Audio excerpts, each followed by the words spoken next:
Hallelujah. Sino po ang blessed? Magsabing praise the Lord. Praise the Lord. Amen. Praise God. Salamat po at nandito kayo, bagamat maulan. Yung iba po tinamad ata, no? na mag-attend. Well, di ko na po patatagalin kasi meron po tayong second part ng ating gawain. Anyway, sa pag-aaral pa rin tayo na part 2 po ng believers with unfailing faith.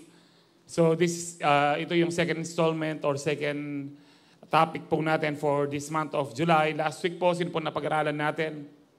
The unfailing faith of Gideon. So lagi niyo po tatandaan ang message po doon, mas kilala ng Diyos kung sino ka kaysa sa sarili mo. Kung parang alam ko sarili ko, mahina ako dito, yan lang ang alam mo, pero alam ng Diyos kung sino ka dahil siyang lumikha sa iyo. Amen. Hindi, yung iniisip mo dati, hindi ikaw yan. Kung ano ang sinabi ng Lord, yun ang paniwalaan mo. Be it unto me according to your word. Amen. So ngayon po, pag-aaralan po natin the unfailing faith of David. Sino po nakakilala kay David? Amen. Ito po ang isa sa mga pinakasikat na karakter sa Biblia. Si David po ay second king. Second king ng Israel. 8 magkakapatid po sila at bunso po si David. Pero siya po ang inanoint na maging hari. At ang kwento patungkol kay David ay matatagpuan po yan magmula po sa 1st, 2nd Samuel, 1st, 2nd Kings at saka sa 1st Chronicles. Pero ngayon mag-focus lang po tayo sa 1st Samuel chapter 17 na kung saan nagkaroon ng breakthrough si David dahil siya ang humarap sa higanting si Goliath. Let me begin with 1 Samuel 17:25. Sabi dito, one day Jesse said to David, "Take this basket of roasted grain and these 10 loaves of bread, and carry them quickly to your brothers, and give these 10 cuts of cheese to their captain. See how your brothers are getting along, and bring back a report on how they are doing." David's brothers were with Saul and the Israelite army at the valley of Elah, fighting against the Philistines. So David left the sheep with another shepherd and set out early the next morning with the gifts as Jesse had directed him. He arrived at the camp just as the Israelite army was leaving for battlefield with shouts and battle cries. Soon the Israelite and the Philistine forces stood facing each other, army against army. David left his things with the keeper of supplies and headed out to the ranks to greet his brothers. As he was talking with them, Goliath, the Philistine champion from God, came out from the Philistine ranks. Then David heard him shout his usual taunt with the army of Israel, to the army of Israel. As soon as the Israelite army saw him, they began to run away in fright. "Have you seen the giant?" the men asked.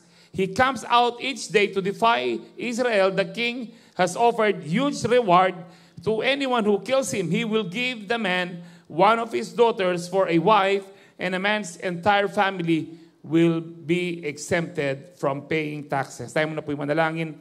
Ama naming nasa langit, kami po ay patuloy na nagpapasalamat sa kalakasan na pinagkakaloob niyo po sa amin. We thank you for your divine protection, divine provision, na hindi po kami nagkukulang. Even right now, Lord, salamat po, nandito po kami. Wala po kami sa banig ng karamdaman, Panginoon, o kung saang lupalit ng mundo, because better is one day in your house than 1,000 years elsewhere. Salamat po, nandito po kami at kami po ay narito para ikaw ay papurihan, sambahin sa Espiritu at katotohanan, Panginoon, at para po kami ay tumanggap ng mga spiritual na pagpapala po ngayon. Makakain po kami ng iyong salita. We allow you, Holy Spirit, to move sa bawat isa po sa amin, na maunawaan po namin ang mga salita po ninyo patungkol po kay David, kung paano ang kanyang pananampalataya, Panginoon, ay hindi pumalya dahil nagtiwala siya ng buong puso po sa inyo. And as we believe, receive your word, I continue to declare healing, deliverance, and salvation. Let there be, Lord, signs, wonders, and miracles in our midst. Thank you, Lord. We love you because you first loved us. In Jesus' name we pray. Ang lahat po yung magsabi ng Amen. Palakpakan tayo po yung Lord. Alam po natin ang kwento ni David, no? Lumaban po siya kay Goliath at nanalo po siya. Alam po natin yon. nanalo siya. Pero paano itong napagtagumpayan po ni David? Ito po ang pag-aaralan po natin dahil nagtagumpay siya sa kanyang pananampalataya sa Diyos. Now, ito pong ating binasa na habang na-anoint na po si David ho dito, at actually po nagpe-play na rin siya ng harp pag natotorment po ng si Saul, ng tormenting spirit. Magpe-play lang ng harp si David, lalayas po yung masamang espiritu. Ganun po ka-powerful ang pagpuri sa Panginoon. Kaya nga po sa bahay, instead of listening to worldly songs, mga love song na, alam niyo po yung mga love song, nalawarin ng love song yun, ako nabalo. Yung alam ko rin, takalitang sana dalawang puso ko. Kaya pag ganyan ang pinapakinggan mo, sooner or later, lumandi ka naman. Kasi ganyan ang mga pinapano mo. Pero kung praise and worship, yung mga masamang espiritu po natotorment, lalo na kapag ikaw ay nagpupuri. Amen. So si David, yun po ang kanyang naging trabaho. Pero ang talagang trabaho po niya, siya ay bilang a young boy. He was about 15 years old po dito. Nasa 5 feet something lang si David. Maliit po siya, payat, pero gwapo. No? At siya ang nag-aalaga ng mga tupa ng kanyang tatay. At ang kanyang mga tatlong kuya ay nasa gera. No, siguro nasa 20 years above po yun ang pinakapanganay si Eliab. Nasa gera po sila. At one day, ito pong binasa po natin, itusan po sila ng kanyang tatay, ang pangalan si Jesse, na magdala po ng pagkain sa kanyang mga kuya. Habang dinadala po niya yung pagkain nito, sakto naman, for 40 days na po kasing nagbubuli si Goliath. Huwag na tayong magpatayan. Kaya ilabas yung pinaka-best man nyo, no, yung pinaka-best warrior nyo, maglaban na lang kami. Pag natalo niya ako, magiging alipin nyo kami. Pag natalo ko siya, alipin namin kayo. Ganun, pero walang gustong lumaban dahil si Goliath po nasa 9 feet 9 inches po siya. Almost 10-footer po siya. Ang iba, sa ibang mga nabasa ko, baka nasa 12 feet po si Goliath. Napakalaki po niya. No, malaki po siya. Tabang lumalaki po ang tao ko po, nasa 5'8 po lang po ako. Doblehin niyo po ako, then laparin niyo. Ganun po kalaki. Ngayon po makita po natin kung gaano kalakas po ang Goliath na ito. Kahit ganyan po kalaki po ang si David po, nagalit siya nung narinig niya. Sino ba itong hindi ituling ito? This uncircumcised Philistine, sabi po niya, para bastusin ang mga sundalo ng Diyos. No, at ito po ay narinig po ng kanyang kuya na si Eliab, at nagalit po ang kanyang kuya na si Eliab. Anyway, itutuloy po natin ang kwento. Nung narinig po natin ni David ang dyan, kasi nag-uusap yung nakita nyo ba yung giant? Nagtatakbuhan po pag lumabas na si Goliath sa harap. Kasi nga po, napakalaki niya, napakalapad po niya, at hindi po ito yung giant na mabagal. No, yung napapanood natin, hindi po ito, champion po siya sa gera. Siya talagang pinagharap po ng mga Philistine. At alam niyo ho ba, kung mababasa niyo po sa mga ibang aklat po dito sa Chronicles at saka sa mga Kings, makita niyo po dyan na si Goliath meron siyang 4 na kapatid din. No, so during this time, hindi pa ganyan kalalaki yung mga kapatid niya. Kaya pala 5 yung bato na pinulot ni David, pero isa lang yung kailangan niya. Kasi maaring sabi niya, baka retangaliwa nga rin, baka nasa 7-footer na po ngayon, lumusob kasi kapatid niya, titiradurin din po niya. So somehow baka yun po ang I'm not saying yun po exactly, pero meron pong 4 na kapatid po si Goliath pa. Anyway, ito po ang champion na si Goliath na narinig po ni David ang sabi ng mga tao na bibigyan ng huge reward. Ang sabi po sa natingnan po natin yung verse 25. The king has offered huge reward to anyone who kills him. So, malaking yaman po ito. Ano pa? He will give that man one of his daughters for a wife. Parang ibong adar na lang po yung dating, pero ito, totoo po ito. And sabi diyan, the man's entire family, ang buong pamilya niya, exempted sa tax. Ang sarap po ng alam niyo ba, naging interesado po si David dito sa mga reward na ito. Now, sige, mag-start na po tayo. Nandito po yan sa, Number 1, Nasa verse 26 po yan. Pero number 1, David had unfailing faith in God because David was determined to face Goliath, the giant. Determinado po siya. Desidido po siya na labanan po niya ang higante. Now, ang unang mensahe po dito, dapat po bilang Kristiyano, pag lumaban po tayo sa ating mga Goliath, dapat desidido ka. Determinado ka. Maaring sa family po ninyo, ikaw lang yung Kristiyano at merong malaking Goliath ang inyong family, dapat ikaw ang maging David. Hindi ka susuko. Maaring makita mo mga pamilya mo, nag-give up na, sumusuko na sila, pero ikaw yung David ng pamilya. Harapin mo ang Goliath ng pamilya.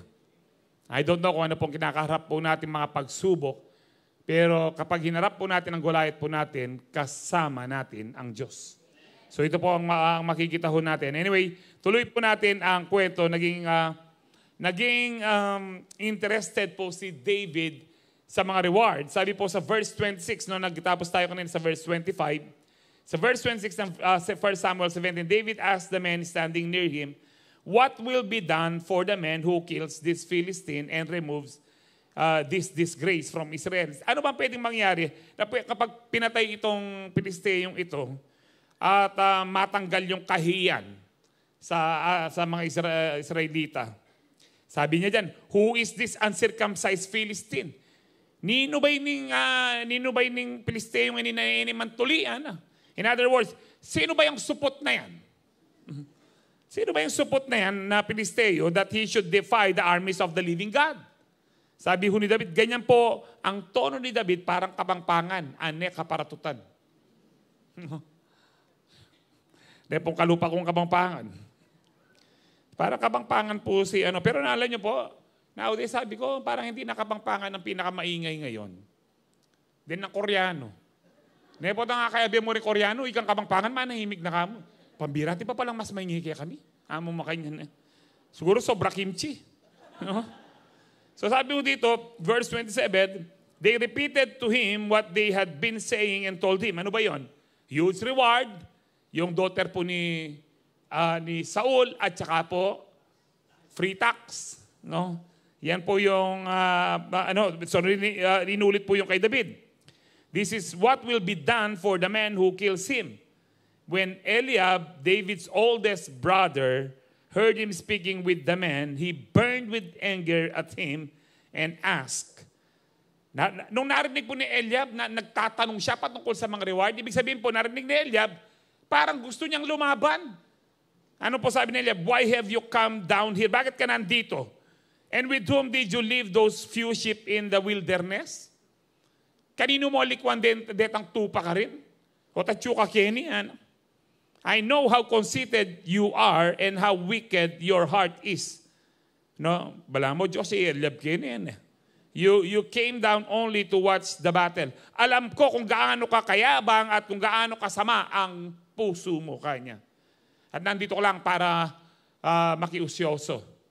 Kay at yuka mo kini para magmiron na. Nano pong miron? Miron na pong pakwan. Yuka mo pa kini para magmiron. Tinagalitan po niya si David. Now, nagalit po si Eliab dahil narinig po niya na parang interesado itong maliit niyang bonsong kapatid na lumaban kay Goliath. So nahihiya siya, kapartutanan nine. Ulingi kami bisa lumaban. Tinakamuli ka rin, sesen mo na. Uwi ka, yung mga tupa, yun na lang sakasuhin mo. Pero alam niyo ba, si David hindi talaga siya mayabang. Ang tawag ng Bible kay David, sa 1 Samuel 13:14, maging sa Acts 13:22, he was a man after God's own heart. Ang Diyos po mismo sumabi nun, he was a man after God's own heart. Mababasa niyo po yan, 1 Samuel 13:14, kung kayo po yung nagsusulat, at saka po sa Acts 13:22. No, he was a man after God's own heart. Now, sino ba talaga ang mayabang? Alam niyo po, nung na-anoint po si ayan po, no, yung pong sa 1 Samuel,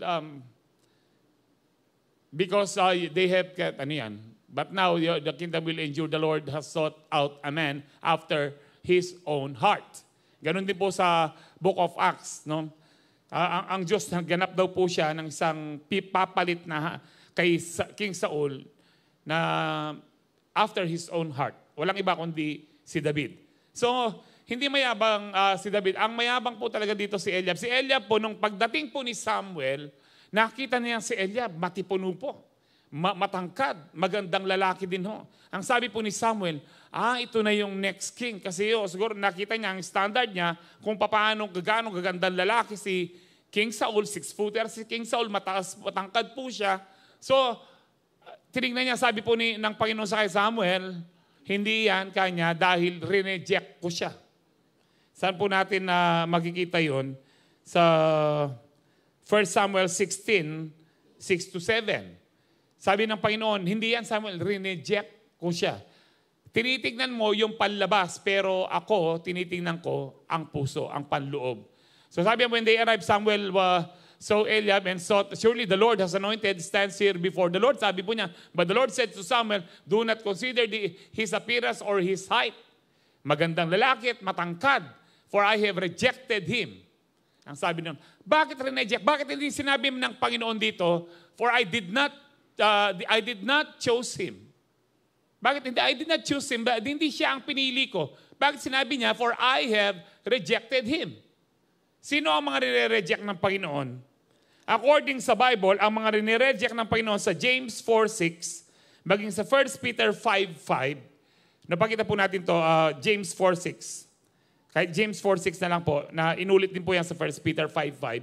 Sabi yan, but He gives us more grace. That is why Scripture says, God opposes the proud. He rejects the proud. No, tinataboy ng Diyos ang mga palalo, ang mayayabang, but shows favor to the humble. Amen. Kaya kabangpangan, panabi no puning ginudeng paratot. Amen, paratot. Balakot ting mag-amen. Balakot ting mag-amen. Now, sabi po dyan, now, binibigyan na ng biyaya ang mapagpakumbaba. Bakit rin-reject si Eliab?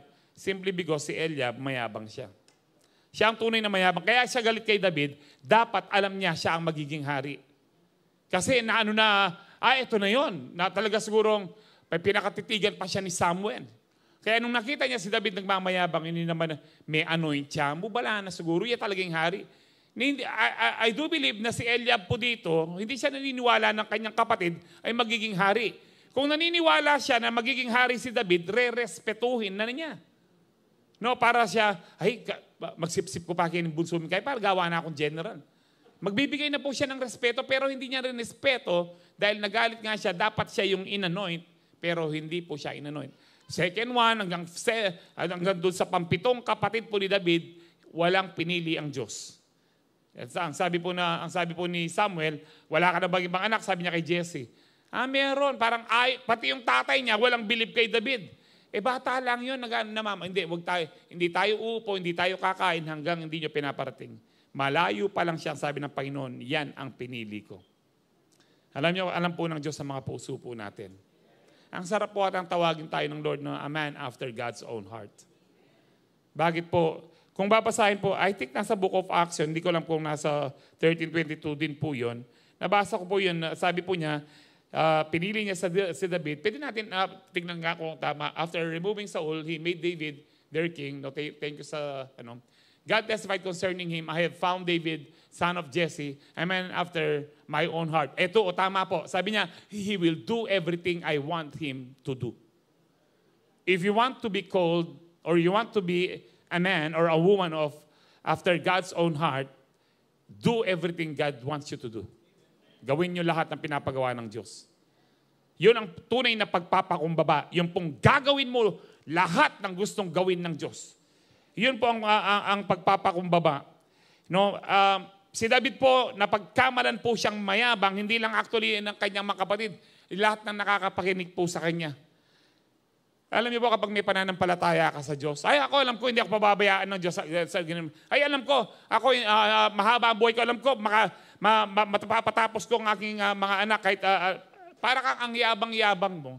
Alam niyo po, yung tunay na nananampalataya sa Diyos, you may sometimes sound braggart or boastful. Para kang mayabang. Hindi po nila alam, hindi lang po nila alam, your confidence ay nanggagaling lang sa Diyos. Kumpiyansa ka sa Panginoon. Kaya si David po, kaya po para siyang kapangpangan na mayabang kung magsalita dahil kumpiyansa sa Diyos. Na alam niya, mananalo siya kung lalabanan niya si Goliath. Kaya ang alam po natin, ang humility, no, nasabi ko na po ito, uulitin ko naman, ang alam po natin kapag humility, yung pong mahinahon, tahimik, no, para po siyang pari na hindi, kamusta kayo? Kamusta kayo mga kapatid? Blessed ba kayo? Hi, kasaya. Akala po natin, ganun po yung Pero kung magsalita, katulad ni Pastor Manny, akala natin, paratot. No, ako po, kaya lang ako ganito magsalita kasi confident ako sa salita ng Diyos. Kaya pandikdik yung salita na ng Ginoo. Confident ako na ang salita ng Diyos, buhay at totoo ang salita ng Diyos. Kaya yung iba, ipe-persecute ka, katulad si David, ipe-persecute ka. Kapag tunay kang sumusunod sa Lord, ito ang tinatawag na Lord, a man after God's own heart. Ano ibig sabihin nun? Tunay na nagpapakumbaba sa harapan ng Panginoon. That is a man after God's own heart. Dahil si David, gusto niyang sundin kung anong pinapagawa ng Lord, kahit na mahirap. So true humility is not being silent, but being submissive to God's will and bold in your faith. Ulitin ko po yan, ang ganda po niyan. True humility is not being silent, but being submissive to God's will, to God's word, and bold in your faith. Matapang ka sa iyong pananampalataya. Tuloy po natin ang kwento sa verse 29. Now what have I done, said David. Ano pag ginawa ko? Naggewa ko ng David. No? And then sabi niya, hindi ba ako pwedeng magsalita? Can't I even speak? Ako pa pwedeng magsalita? Sabi niya, parang kapangpangan talaga eh. No, pero likwan na niya, ikoyan na kin kasi nebisa magkasalap. He then turned away to someone else and brought up the same matter. Makutang niya pamurin. Parang iniinis niya. Tinignan niya ang kuya niya. Lakwang kaya. Nanong reward? Nanong mo yung reward? O kuya, alam mo, nanong reward? Para po, inulit niya ang kulit. No? Bata talaga. Bata ako si David. Ang kulit po niya, inulit niya. Ano ba yung reward? Alam niyo po, hindi po masama na after ka sa reward ng Panginoon. Yung iba, hindi kapag hindi ka nagpupunta sa church dahil sa blessing. Lord, kahit hindi mo magbibigay ako, Lord, kahit hindi mo ako bless. Well, tama nga po ang unang motivation natin bakit tayo gumagawa ng mabuti, bakit tayo nagsisiba, bakit tayo nag-offering, dahil mahal natin ng Diyos. Pero wag tayong magpaka-plastic, gusto natin ang blessing ng Diyos. In fact, kaya natin tinanggap ang Diyos, ang Panginoon, para hindi tayo mapahamak sa impyerno. Bakit mo tatanggapin ang Panginoon kung hindi ka naman pala maliligtas, di ba? Kung merong isang Diyos sa'yo na lalapit, sabi niya, tanggapin mo ako. Tapos, anong kasunod? Kamo? Wala, basta tanggapin mo lang ako. Mabating ka ken, ha? Di ho ba? Kaya nga, Abraham, pumunta ka sa lugar na ituturo ko sa iyo at pagpapalain kita. Agad binigay po ng Lord yung pangakong pagpapalain kita. Hindi sinabi ni Abraham, alina Lord, basta't sunod ko. No? Ano po yan? May mga ganyan pong tao yung puros na lang ganyan. Plastic. Kunwari, alam niyo sa church na yan, puro prosperity pinag-uusapan nila na pinagpapala daw sila ng Lord. Potang kalwala mo. Makalwal na di laking kakaobra para mo mag-overtime niya. Bakit? Para sa pera. Pangaras kang church, Lord, para po yung, kamusta kayo? Marami hong mga plastic na Alam niyo po, wag niyo pong imaginein po yung heaven, yung langit na pagpasok mo doon, lahat nakaganon. Kamusta ka? Uy, may paras ka naman pala buwan eh. Hindi po pag gano'n dyan. Hoy, welcome at ka naman, Kenny.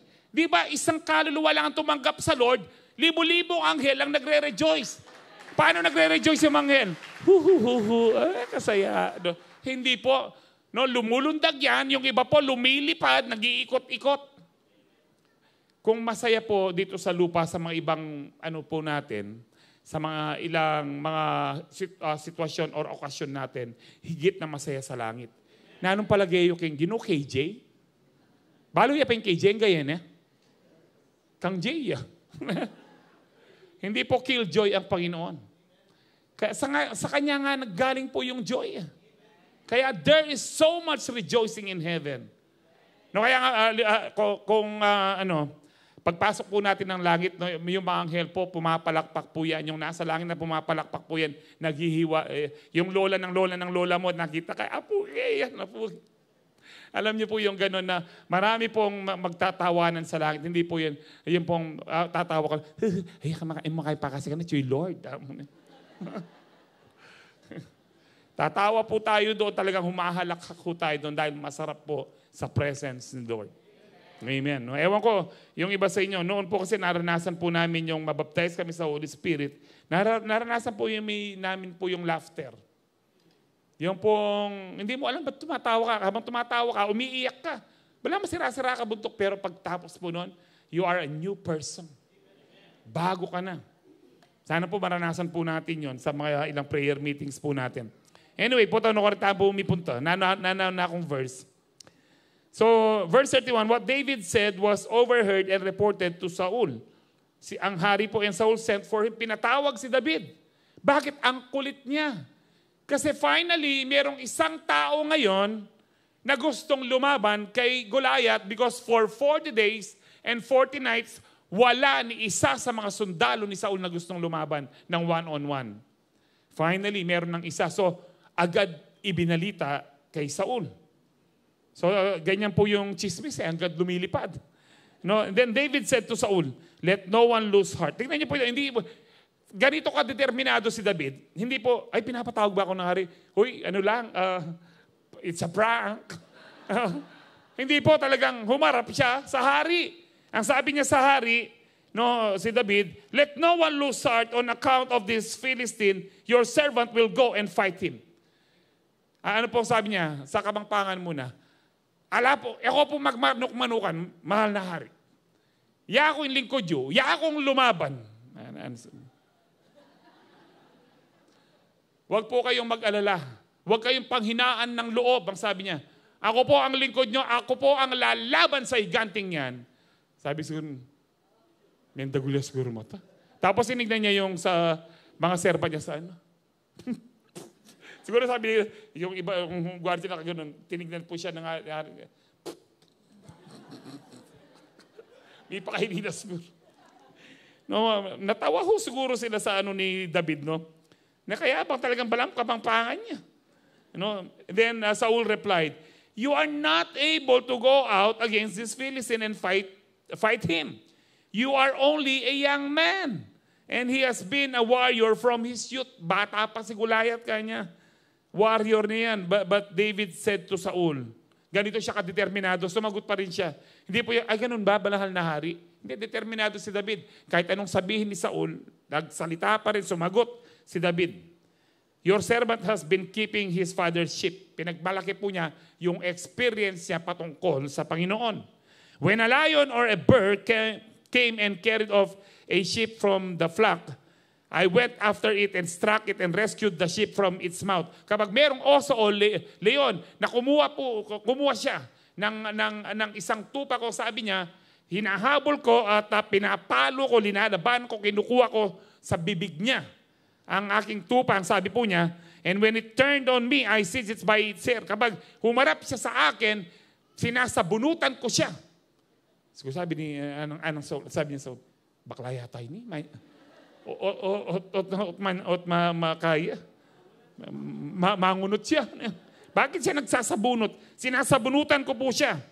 And struck it and killed it. Siguro sabi ni, nagulat po siguro si, dito, si Haring Saul. Your servant has killed both lion and the bear. Kaya nga luwa siguro, may bubulong. Tutumoy pa niya biyan. Para kalatina mo.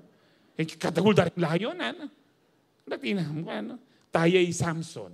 Alay pa pala tayo Samson. Ay, Erina Chu. Tapos na pala si Samson. Ano nga, sasabihin nila, siya ba si Samson? Kaya niya. Siguro ganyan po sila mag-usap nun. So sabi niya dyan, nakapatay na po ako ng leon at saka po ng oso. Ang sabi diyan, this uncircumcised, itong supot na ito, ang sabi po niya. No, ganyan po siya. Yan po yung supot na yan, na pong David, will be like one of them. Magiging katulad sila. Because he has defied the armies of the living God. Binastos nila ang sundalo ng Diyos. Alam niyo po, napaka-determinado ni David. Kahit anong sabihin ng mga tao, ng kuya niya, pati po si Haring Saul, no, sinabi ni David, nakapatay na ako ng leon at saka oso sa aking kamay, ang sabi po niya. Malalaki po yung leon, kahit po full-grown man, malaki pa rin yung mga lion. Napakalaki po nila.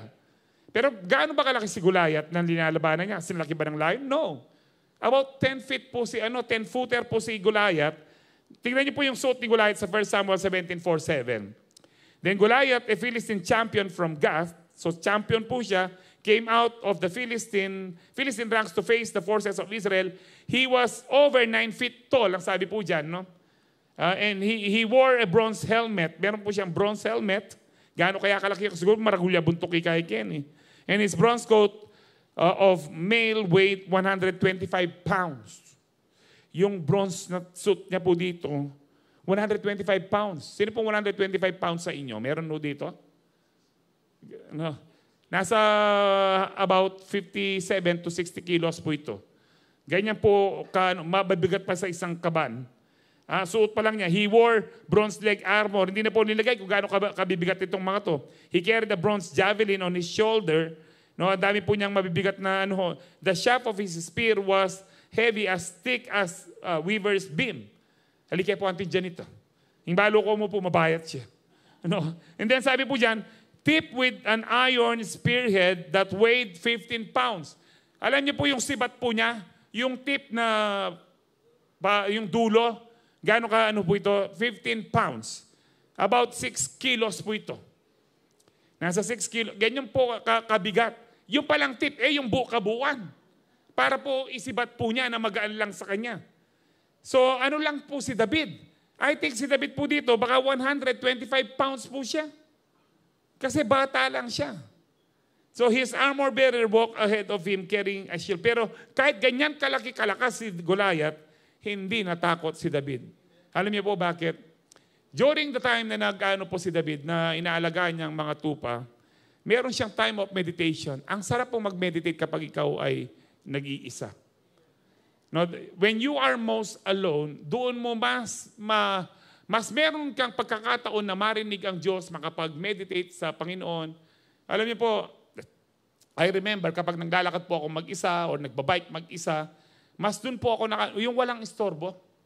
Lalo na sa Clark, yung pag walang tao, wala pong istorbo. Kayo lang dalawa ni Lord. Pag walang tao sa bahay, sa kwarto ko po, mas madalas ko pong kausap ang Diyos. Kasi po, kaya gusto ng Lord, madalas alone po tayo. Because when we are alone, dun tayo mas, ang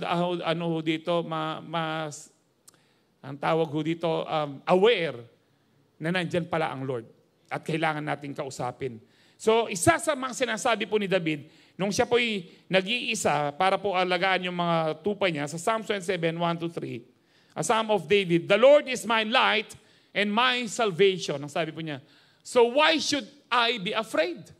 Ang Diyos ang aking liwanag, siya rin ang aking tagapagligtas. Bakit ako matatakot? The Lord is my fortress. Siya ang aking sandigan, no? Siya ang aking pananggol, siya ang aking protection. Sabi niya, protecting me from danger.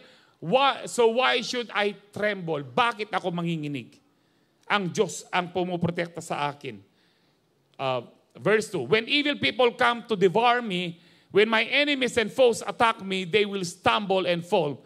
Though a mighty army surrounds me, kahit palibutan pa ako ng mga matitipuno at matatapang na mga sundalong, sabi po ni David yan, my heart will not be afraid.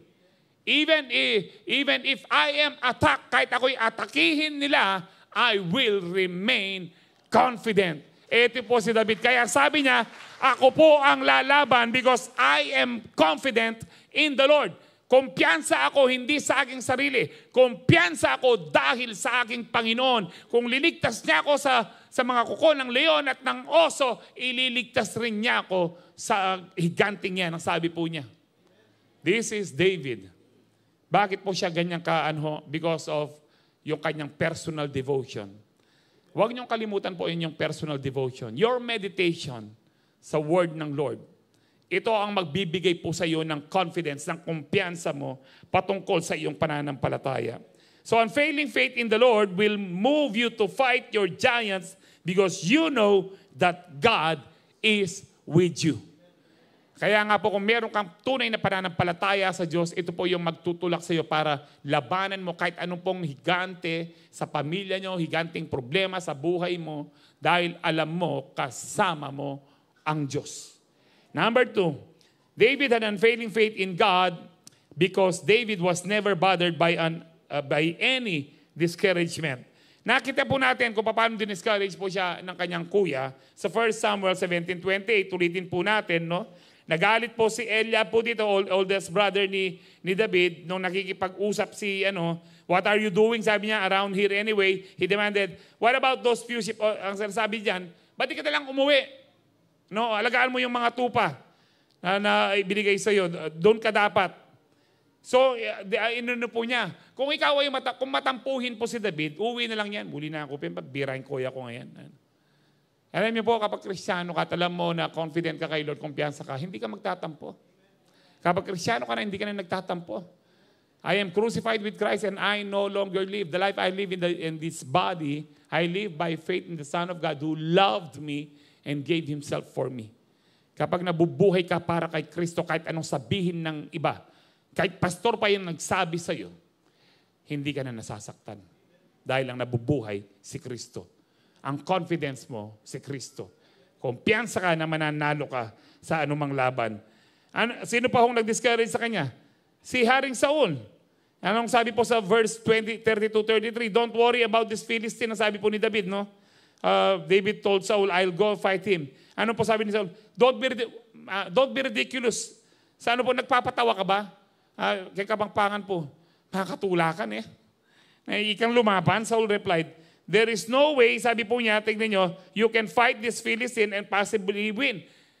Wala kang chance na labanan mo siya at mananalo ka, hindi ka mananalo sa kanya.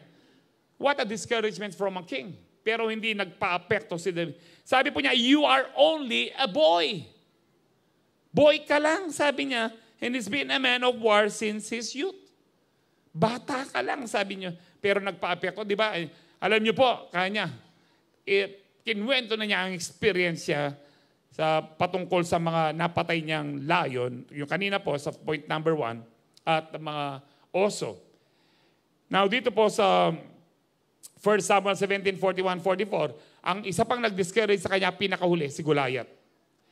Nung ilalaban na po si David, no, kasi pumayag na ang hari, sabi po diyan sa verse 41, meanwhile the Philistine with his shield bearer in front of him kept coming closer to David.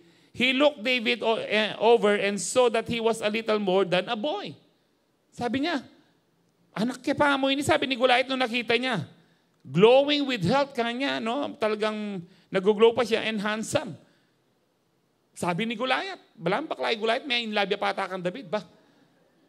Bata lang siya, pero pogi sabi ni Goliath, pogi nakita ang armor bearer na.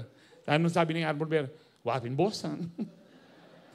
No, and he despised him. No, despised po siya, binuli po siya. Anong sabi po ni Goliath kay David? Am I a dog that you come at me with sticks? Na anong palagay mo ka ako? Anong palagay mo sa akin? Aso na meron ka lang dalang pamalo? No, sa laki kong ito, sinasabi po ni Goliath. And the Philistine cursed David, no, minura niya si David by his gods. And then sabi diyan, come here, he said, and I'll give your flesh to the birds and the wild animals. Dapat ho dito, na-discourage si David. Hey, nung lumalapit si David, hey, karagul natin pala, pambira. Sabi, hey, matras na ako, hindi po. Alam natin ang kwento, hindi nagpa-discourage po si David. Alam niyo po, hindi lang po si kuya niya, si Haring Saul at si Goliath ang mga nag-discourage po sa kanya. I do believe ang mga Israelitang sundalo na nandoon, nagbubulong-bulungan. Ay, yan ang lumaban. Ano, may teta na kanyan. Sabi niya, tol, kunin mo yung kabayo kanya, sakay na tayo. Kapag natalo yan, takbo na tayo. Mga alipin na tayo. Nadidismaya. Nung lumalapit si David sa mga maranggo po sa harapan ng mga Philistine. Siguro nakita, yan ang lalaban. Siguro sabi nung paring Goliath, kanya tingnan mo, ang liit, kalatina mo, kanya. Tumatawa na, siguro nagtatawanan po yung mga Filisteo. Siguro po yung sumasakit na sa tiyan, nakahiga na. Sabi nila, tignan nyo, wala na, desperado na si Haring Saul. Walang gustong lumaban, kung dito siguro baliw yan kanya. Pero si David, hindi po niya pinakinggan ng mga yan. Bakit? Confident siya sa Diyos. Kahit anong discouragement pong sabihin sa inyo na hindi ka aasenso, hindi ka makakatapos ng pag-aaral, hindi ka makakabili ng bahay, hindi ka nagagaling, wag mo po silang pakinggan. Ako po, napakarami kong discouragement narinig po. Hindi pa ako pastor. Yung po sabihin po nila sa iyo na, hey, mag-dialysis ka, Brother Manny. Ay, tapaw na ko 4 months siya mo, meten. Sabihan ito. Yung pinakagrabe, ito kukwento po kaya kayo. Hey, Brother Manny, ko sabihan, kaya ka naluklukaan na pamuha. Kaya paninap na kaya, no? Makabarong ka. Ang ganda sana, no? Pero at yung nakaking kabawangan, kinlub-lub kung makikayayari pa yung service. Nung matwa ka ako, ako sa pingilang kaya ako. Ganun po talaga yung isip ko. Kamuha ko kanita. May kasala ko. Sabi ko, ninong matinutinong sabyanak yung taong at makanyani kalagayan, sabyanak pa yung kayang ini ako. Sa pingilang kaya tayo. Balo numanang libe yan. Balo naman. Uling mali ka. Dapat sabihin takang taong at dadanasan. Andiyan pa nga pa. Kasi po paninap ka. Naman basta paninap, panyab yan. I-marites mo ito. Sorry po ka rin lang yung marites.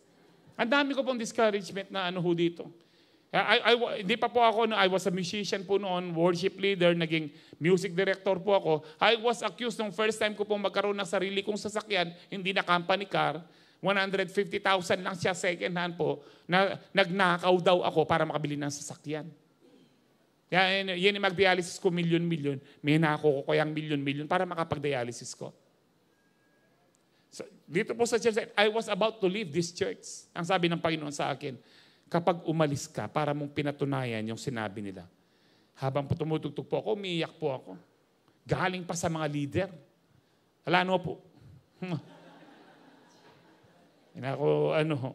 Na-release na po ako. Ang dami ko na pong discouragement na Pero ang Lord po, ang naging confidence ko. Bakit ako nanatili, confident ako sa Lord, alam ko, siya ang mag-vindicate sa akin. Na-vindicate na po ako ng Lord. Dahil kapag sa Diyos ka nagtiwala, ipagtatanggol ka ng Diyos. Amen. Praise the Lord. Kaya nga po kapag may nagsabing hindi mo kaya, Isaiah 54:17, ano po sabi doon? No weapon forged against you will prevail, and you will refute every tongue that accuses you. Kung inaakusan ka ng ganito, ganyan ka, i-refute mo, i-reject mo yon. Hindi ako ganyan. Ako ay ako dahil sa biyaya ng Panginoon. I am what I am. Kung anong sinasabi ng Diyos, ako yon. Hindi yung kung sinasabi ni Satanas. You need to refute every tongue, every word that accuses you. This is the heritage of the servants of the Lord, and this is their vindication from me, declares the Lord. Amen. Always remember this. There's power sa word po natin. Kapag nagsalita sila ng hindi tama sa iyo, magsalita ka kung anong sinabi ng Diyos sa iyo. Kaya si David, hindi po, natalo ko na nga, kaya ko po yan. Hindi niya pinakinggan ng kuya niya, hindi niya pinakinggan si Haring Saul, hindi niya rin pinakinggan ng kalaban niya. Ang pinakinggan niya kung ano ang sinabi ng Diyos sa kanya. Nasasamahan siya. The Lord is my light and my salvation. Whom shall I fear? Amen. Ang Diyos ang aking liwanag, ang Diyos ang aking tagapagligtas. Sino ang katatakutan ko? Sabi po ni David na batang-bata. Kaya kapag nadidiscourage po kayo katulad po ni David, sabi po niya sa Psalms 42:5, mababasa rin niya sa 42:11, maging sa 43:5, why my soul are you downcast? Bakit ka naglulupaypay aking kaluluwa, aking sarili?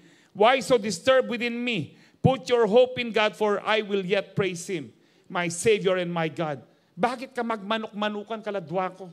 Magpuri ka kay Diyos. Alam niyo po, kapag wala na nag-i-encourage sa inyo, huwag kayong magtampo. Bakit wala yung CU ko? Bakit wala yung mga kaibigan? Bakit wala sina pastor? Bakit walang nag-visit sa akin? Alam niyo po, lalo kayong malulupay kung umaasa kayo sa tao. Ako nung nasa COVID ako, marami po akong inaasahan sana, nakakamustahin ako, pero hindi sila nangamusta. Pero I've learned na sabi ko, at magtampo ko, wala no. Yung totoo naman talaga, yung ating mong concern ka ako in Diyos. Nung nasa COVID ako, wala talagang may concern, kundi ang Lord lang. Iilan lang po yung tumawag sa akin para kamustahin po ako.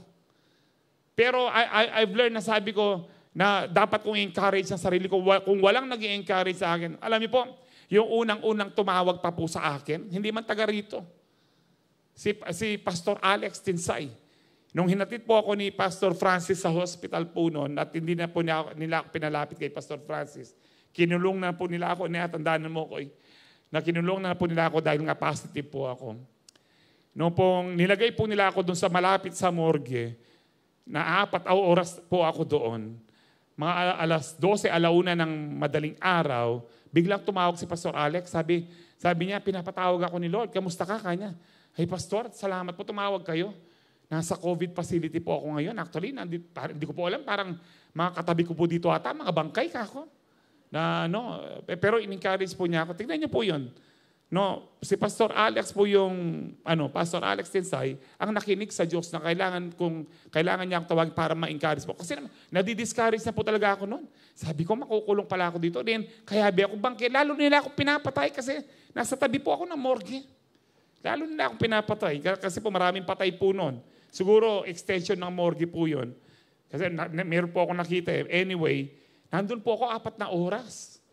Sabi ko, and I've learned na kahit wala pong mag-encourage po, in-encourage ko po, madalas ang sarili ko, kahit sa bahay po, yung po sinasabi ko sa inyo, lawin kay sarili ko ang salamin, na yung sabihan ko, mo na ulitan, pastorar. Si David po, natutunan niyang encourage kanyang sarili.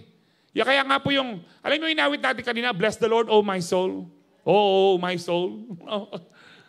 Nasa Psalms 103 po yan. Sa Psalms 103, praise the Lord or bless the Lord, oh my soul, and all that is within me, bless His holy name or praise His holy name. Bless the Lord or praise the Lord, oh my soul, and do not forget His benefits. All His benefits, sabi yan, who forgives all your sins and heals all your diseases, who redeems your life from the pit and crowns you with love and compassion. Ano pa po? Who satisfies your desires with good things so that your youth is renewed like the eagles. Kaya nga po, kapag nanghihina ka katulad ni David, bless the Lord, O my soul, and all that is within me, bless His holy name. Bless the Lord, O my soul, and I will not forget all the benefits. Sinong gusto ng benefits? Dito ang plastic. Hindi, ayoko ng benefits, Lord. Basta gusto ko lang i-praise. Uulitin ko sa iyo, mismong si David, huwag mong kalimutan yung mga benefits mo, who forgives all your sins and heals some of your diseases. All your diseases. Who redeems your life from the pit. Na ikaw ay inakay ng Panginoon mula sa hukay. And crowns you with love and compassion. Who satisfies your desire. Yung mga desire mo, yung mga gusto mo, binibigay ng Lord. So that your youth, yung kalakasan mo, maging parang youth ka muli. Di ba kapag mayroong blessing, lumalakas ka? Ang sarap po ng bless. Kahit yung dati, wala kayong masarap na ulam, tapos meron kayong dumating na masarap na ulam sa bahay, ang feeling mo, feeling blessed ka na. Ang sarap po ng feeling na ganon. Sinasatisfy tayo ng Lord. Kaya nga po, we have more than 10,000 reasons to bless His holy name. To bless the Lord, oh my soul. And all that is within me, bless His holy name. Alam niyo po, pag nahihirapan ako, especially this week po, 2 weeks na pong wala na naman po akong tulog, ang ginagawa ko, Lord, I praise you, I thank you. Hindi ako nakakatulog. Sabi nga, nagturo ako kaninang umaga, walang tulog, nasa 1 oras lang po ang tulog ko. Sabi ko, Lord, ayokong nahilo ako kasi magtuturo ako, Lord. Kasi normally kapag ako nahilo po. Pero Lord, kung si Moses ka po, 40 days and 40 nights wala siyang tulog dahil sa presence mo. Dahil sa presence mo rin na nasa akin na, greater is He that is within me, meron akong lakas, Panginoon. More than 2 hours po ako nagsasalita kaninang umaga. Kasi, ninong atsunan din kayo. Alam niyo po, sa next Saturday, sana mag-attend po kayo. Kasi po, napakahalaga po nung aking i-discuss about predestination doctrine. Yung doktrina po ito, maraming nasira po ang buhay. Dahil ang predestination po na tinuturo po nila, ito po yung kahit anong gawin mo kung ligtas ka, ligtas ka. Kahit anong gawin mo kung hindi ka ligtas, hindi ka ligtas. In other words, kung hindi ka pinili ng Diyos, hindi ka pinili ng Diyos. Kung pinili ka ng Diyos, pinili ka ng Diyos. Meron pong predestination in the Bible, pero pag-aralan natin kung anong ibig sabihin talaga ng chosen before the world began, at saka ng predestination before the world began. First time ko po, naituro ko po ito sa ibang church. May mga forerunners pong nakapakinig na nun. Pero maganda makita, maano po natin para mas tumibay yung pananampalataya po natin. Anyway, binigyan po ako ng kalakasan ng Lord dahil sabi ko, yung presence ng Lord. Sino naniniwala nasa yung presence ng Lord? Nasa atin po siya. Greater is He that is within us. Amen. Pero kanina po, nakatulog po ako ng 2 oras. Praise the Lord. Renewed na po ako. Pero 7:33 na, kitang kaya ko, gako mo 7:33. Meron pa pong point. So unfailing faith in the Lord will enable you to overcome negative words of discouragement. Kapag meron kang faith kay Lord na unfailing, kahit anong discouragements, kahit anong negative words, ma-overcome mo yan. You will be able to overcome ano pong giant mo, and you will be able to bless His holy name kahit po in the midst of crisis. Number 3, David had an unfailing faith in God because David boldly declared his confidence in the Lord. Si David po, pinroklama niya, dineklara niya kung gaano siya katiwala, kakumpiyansa sa Diyos. Sinabi po ni Haring Saul na hindi mo kaya labanan si Goliath, ano pong sabi ni David? The Lord who rescued me, sa Samuel 17:37, the Lord who rescued me from the claws of the lion and the bear will rescue me from the Philistine. Saul finally consented. Sabi ni Saul, all right, go ahead. Sabi niya, and may the Lord be with you. O sige na, pili ka na ang lumaban. Bala mo may talaga napilitan po si Saul dito. Sabi ni Saul, isuot mo yung, yung armor ko. Hindi kasya ni David. Nasa 5-footer lang si David, 6-footer po si Saul. Hindi po ako sanay nito, itong tirador ko na lang. Tsaka ito po, walking shorts na lang. Ito na lang po, at saka po itong, Rambo. Balong na pong sulod ng David kanita. Yun lang po ang, dineklara po ni David dito, the Lord, sabi niya, mahal na hari, ang Diyos na nagligtas sa akin mula sa mga kuko ng leon at ng oso, ang Diyos ko rin ang magliligtas sa giganting yan. Ito po, dineklara po ni David yun, hindi siya nahiya. Na talagang nagmukha siyang mayabang, tonong kapangpangan si David. 1 Samuel 17:45-51. Ito na po yung lalaban siya kay Goliath. Remember, pinagtatawanan siya ng mga Filisteo. Ang mga Israelita kasama ng kanyang mga kuya. Siguro sabi ng mga Israelita, mga Hudyo, di ba kapatid mo yan? Di ba kapatid mo yan? Ewan ko, tigas ng ulo. Di ba binawal ko na siya? Tigas ng ulo, gusto niyang lumaban, bahala siya. Dismayado po sila. Nakahawak na po sila sa kanilang kabayo para tumakas. Habang bumababa si David. At tumatawa yung mga Pilisteo. Pero nung lumalapit siya, nagulat si Goliath. Isa ka lang palang bata, anong palagay mo sa akin? Aso? Punta ka dito, papakain ko yung laman mo sa mga ibon, ang sabi po ni Goliath. Sa mga hayop, ang sabi po ni Goliath. And then, ang sabi po, anong sabi ni David? David replied to the Philistines sa 45:51, you come with me with sword and spear and javelin. Ito na po yung deklarasyon ni David. David declared boldly kung ano po yung confidence niya, yung tiwala niya sa Lord.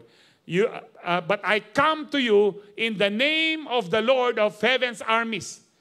Lumalaban ako, humaharap ako sa iyo, ikaw na higante, sabi niya, sa pangalan ng aking Panginoon, na Panginoon ng mga heavens armies, ng mga angels. Ang sabi po niya, the God of the armies of Israel, whom you defied. Ang Diyos ng mga sundalo ng Israel, na binabastos mo. Ang sabi po ni David. Ganito po katapang si David. Ang sabi po niya, today the Lord will conquer you. Ito po yung deklarasyon niya. Hindi po sa sarili niya. Today the Lord will conquer you. Hindi sinabi niya, today I will conquer you. Today the Lord will conquer you and I will kill you. Ano po ibig sabihin nito? Dahil meron akong kumpiyansa, meron akong pananampalataya, kikilos ang Diyos. Ang Diyos ang tatalo sa iyo at ako ang papatay sa iyo, sabi po niya. Ano sinasabi ni David dito? Kasama ko ang Diyos, kapartner ko ang Diyos. I will kill you and cut off your head. Siguro tumatawa ito, nagtatawanan. Hoy, kutong lupa, ang laki ng kalaban mo. Siguro po siya, hindi pinakinggan ni David po yun. Tapos, ano yung espada mo? Wala ka mang dala, kundi tirador lang at bato. Paano mo puputulin ang ulo niyan? Dahil nakita na ni Goliath, meron siyang espada, yung espada niyang yan, mismong sandata niya, gagamitin ko sa kanya. Yun po ang pinamputol ng ulo ni David ni Goliath. Sabi po dyan, Baliktad yata yung sinabi ko. Basta yun na po, naintindihan nyo. Pinutol ni David yung ulo ni Goliath. And then, I will give the dead bodies of your men. Lahat ng yan, habang tumatawa po, yung lahat ng kasama mong sundalong yan, lalong nagtawanan po. Ipapakain ko sa mga ibon and the wild animals. And the whole world will know. Ito po yung importante. Ang buong mundo, malalaman nila that there is God in Israel. Amen. Dapat po ito yung lagi yung deklara. Pinagtatawanan ako ng ibang tao. Sabi nila, hindi na ako aasenso. Pinagtatawanan ako ng ibang tao. Sabi nila, hindi na ako gagaling. Pinagtatawanan ako ng ibang tao. Sabi nila, hindi ko mapag-aaral ang aking kapatid. No, lahat ng yan matutupad at malalaman nila na meron akong Diyos na buhay. Meron akong Kristong buhay sa aking pamilya. You need to declare that with confidence. Because faith is being confident of what we hope for and certain of what we do not see. It is confidence in the Lord. Ang pananampalataya. Ang sarap po sinabi ni David dito and the Lord, the whole world will know, ang sabi po, no, that there is God in Israel. Anyway, sige, tuloy na natin sa verse. And everyone assembled here will know. Lahat na nandito ngayon, kasama po yung mga kamag-anak ni David, mga Hudyo na dismayado sa kanya. And everyone assembled here will know that the Lord rescues His people, but not with sword and spear. This is the Lord's battle. He will give you to us. Ito ay laban ng Diyos. At matatalo namin kayo. Ibibigay kayo ng Diyos sa amin. Ang tapang po ni David. Ang tapang ni David, wala po sa height niya. Ang tapang ni David, wala po sa edad niya. Ang tapang ni David, nasa pagtitiwala niya sa Diyos. Gaano ho ba kayo nagtitiwala sa Diyos? Yun ang tanong. Kung gaano kayo nagtitiwala sa Diyos, ganun lang po kikilos ang Diyos. Because without faith, it is impossible to please God. Amen. Nakuha na anong verse na po? 48. As Goliath moved closer to attack. Ano po ito? Lumalapit na si Goliath. Sabi po dyan. David quickly ran out to meet him. Nung lumalapit na si Goliath, hindi po si David na tumakbo papalayo. Karagul natin. Hindi po. Lalong lumapit si David na buong tapang. Alam niyo po, habang pong bumabagsik yung problema po ninyo, lalo kayong lumaban sa pananampalataya. Lalo kayong lumaban. Alam niyo po, just lately po, inamin ko ito sa CEO ni, sa pastoral staff, hindi ko po talaga inamin to, sa CEO po ni Brother Jess, kasi nakikipag-CEO po ako doon. Inamin ko ito, alam niyo po, ilang weeks na po nito, ang sabi po ng Lord sa akin, hindi darating ang healing mo ng kakahintay. You need to declare it. You need to receive it. You need to claim it every day. Every day po ngayon, walang humpay. Di lang every day, every hour, kapag naalala ko, thank you Lord, I am healed. In Jesus' name, I receive my healing. I claim my healing in the name of Jesus. Sa ilang linggo ko po ang dinideclare ito, lalo naman po ako nanghihina. Baligtad po ang nangyayari. Sumasakit po yung mga joints ko, nahirapan po akong umakyat ng hagdan. Parang gusto mo na lang mag-wheelchair din. Pero lalo ko pong nilalabanan. Kasi alam niyo po, kapag alam mo nang malapit ka na sa breakthrough, lalong tumitindi ang labanan. Patapos na ang labanan. Kapag tumitindi po yung laban, lalo kang lumaban. Kasi po kahit kailan, hindi tayo matatalo. Kakampi po natin ang Lord of Lords at saka ang King of Kings. Hindi tayo matatalo. Ang tanong lang, magpapatuloy ka ba kung tumitindi na ang labanan? Magpatuloy ka kapatid. Kasama mo ang Diyos. Katulad ko, magpatuloy tayo, kasama natin ang Diyos. Hindi tayo pababayaan ng Diyos. I will never leave you nor forsake you. No, lumaban ka, aking anak, sabi niya, at kasama mo kong lalaban. Amen. Hallelujah. Ang sarap po nitong sinasabi po ni David dito. Tumakbo si David papalapit to meet him. Reaching into his, sabi po dyan, shepherd's bag, and taking out a stone, isang stone lang po yun, hurled it with a sling and hit the Philistine in the forehead. Tumama po dito po sa noo niya. And the stone sank in. And Goliath stumbled and fell face down on the ground. Tingnan niyo ho ito. Diniscuss po namin sa pastoral staff ito.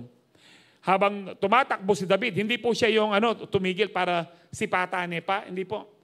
Alam niya, ang may control ang Diyos. Kasi pinakontrol na ni David. Sinurrender na ni David yung kanyang will sa Diyos. So habang lumalapit po siya at ibinato po yung rinilis po niya yung slingshot niya with a stone. Alam niyo po, sabi po ng mga doktor, mga kaibigan ko po doktor, sabi na ang pinakamatigas na buto ng tao ito ho. Hindi mo basta pwedeng mapukpok ng martilyo ito at mabutas. Pwedeng mabasag, pero hindi siya mabubutas. Pero bakit siya nabutas? It is the power of God. Tapos ang kamangha-mangha dito, papalapit si Goliath, tinamaan po siya dito, dapat babagsak siya pahiga. Sabi nga po ni Elder Jess sa amin, na kaya siya para power ng Lord yun. Tapos hindi na mahirapan si Goliath na putulin ang kanyang ulo. Kasi yung kanyang bakal nandito. Tapos atin niya pang balbas. Ay hita niya pa ito, makananunin ka yan. So na po yung nakatapak po sa likod ni Goliath, pinugutan ng ulo. Lahat po na-shock. Imagine yung crowd. Lahat na-shock. Biglang tahimik ngayon. Yung mga tumatawa na nahimik. Yung mga dismayadong nakasakay na ng kabayo para tumakas, bigla po silang, napatingala po ganyan. Wow! Nabuhayan ng loob. Tama si Pastor Jun, nabuhayan po ng loob. Nung kinuha na po ni David yung pugot na ulo, tinaas po. Basahin niyo po. Nagtakbuhan yung mga Pilisteo, hinabol ng mga Israelita. Bakit po? Lumaban si David kasama ang Diyos. Kapag lumaban ka, kapatid, sasamahan ka ng Diyos. Lumaban ka, kapatid. Ano po sabi ni Paul? Fight the good fight of faith.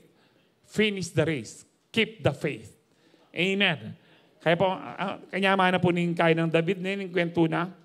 So he fell face down on the ground. So David triumphed over the Philistine with only a sling and a stone, for he had no sword. Then David ran over and pulled Goliath's sword from its sheath.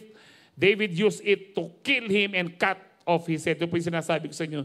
When the Philistines saw that their champion was dead, they turned and ran. Pero yung champion po natin, you are my champion. Yung inaawit po natin, si Jesus po ang champion po natin. Champion din po tayo kapag lumaban po tayo. Kasi wala pong umaatras. O ang tawag dun sa Tagalog po, wala pong nananalo na umaayaw. Hindi nagwawagi ang umaayaw. Thank you, Pastor Francis. Pero kung gusto mong maging champion, lumaban ka. Kung tunay kang champion, kasama mo ang tunay na champion si Jesus. Magiging champion ka sa buhay. Amen. Ano man ang problema po natin, panalo na tayo. Thanks be to God who gives us victory through our Lord Jesus Christ. 1 Corinthians 15:57. So bakit po nanalo si David? Because of his faith in God. Sabi po sa Jeremiah 17:5 and 7, this is what the Lord says, cursed are those who put their trust in mere humans, who rely on human strength and their heads and their hearts away from the Lord. Sumpain daw po yung nagtitiwala sa tao lang, sa sariling kalakasan. And then ano sabi po sa verse 7, but blessed are those who trust in the Lord and have made the Lord their hope and confidence. Pinagpala daw po yung kanilang pagtitiwala ay sa Diyos, sa Panginoon, and have made their Lord their hope and confidence. Amen. Huwag tayong magtiwala sa tao. Kahit meron kang kapatid na nasa abroad o mayaman na nakakilala, magtiwala ka sa Diyos, huwag sa tao. Dahil sinusumpa po, may sumpa yung pagtitiwala sa sarili, pagtitiwala sa tao. Hebrews 13:6, last verse lang po ito. So we can say with confidence, the Lord is my helper, I will have no fear. What can mere people do to me? Sabi niya, so we can what? Say, sabi niyo po say, declare with confidence. Dapat sinasabi natin, the Lord is my helper. The Lord is my strength. The Lord is my champion. I will have no fear. Amen. Sabihin po natin sabay-sabay ito, the Lord is my helper. I will have no fear. One more time. The Lord is my helper. I will have no fear. Hallelujah. So like David, if your confidence is in the Lord, then boldly say it. Boldly say it. Boldly say it. Matapang mong sabihin, ang Diyos ang kakampi mo. Unfailing faith is putting your hope and confidence in the Lord. So mag-review na po tayo, the unfailing faith of David. David had unfailing faith in God because David was determined to face Goliath, the giant. David was never bothered by any discouragement. Hallelujah. David boldly declared his confidence in the Lord. So magmula po ngayon, kung ang kumpiyansa mo, ang tiwala mo, ang confidence mo kay Lord, boldly say it. Boldly declare it. Amen? I am a child of God. I will not die but live. I will be blessed. I am blessed beyond measure. Amen. Palakpakan po natin ang Lord. Tayo po lahat. Tumayo.